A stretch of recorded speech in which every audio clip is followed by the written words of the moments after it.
मग काय मागितलेस देवाकडे?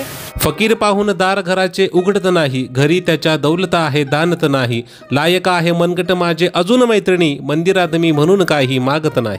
अरे वा, छान लिहितोस की. माझ्या नाही येत, माझा एक मित्र आहे विशाल मोहिते बुलढाण्याचा, ओळी त्याच्या आहेत, परंतु भावना मात्र प्रत्येक MPSC करणाऱ्या विद्यार्थ्याची आहे. कारण स्पर्धा परीक्षेचा अभ्यास करणारा कुठलाही विद्यार्थी देवापुढे कधीच काही मागत नाही. देवापुढे काय मागत नाहीस, मग नित्यनेमाने मंदिरात काय येतोस?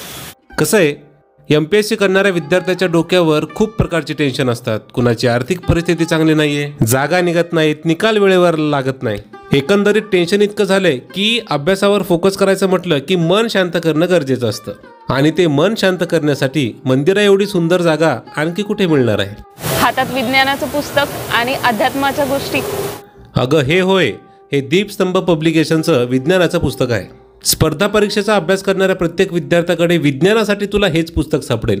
कारण परीक्षेच्या दृष्टीने विज्ञानाच्या ज्या संकल्पना महत्त्वाच्या आहेत तेवढ्या संपूर्ण संकल्पना या एका पुस्तकामधून कव्हर होतात. त्यामुळे विज्ञानासाठी दीपस्तंभ प्रकाशनाचं सायन्स ऑल इन वन. आणि राहिला प्रश्न अध्यात्माचा, तर अध्यात्म आणि विज्ञान या दोघांना सोबत घेऊन जो चालतो त्याला यशस्वी होण्यापासून कुणीही रोखू शकत नाही. छान. बरं चल.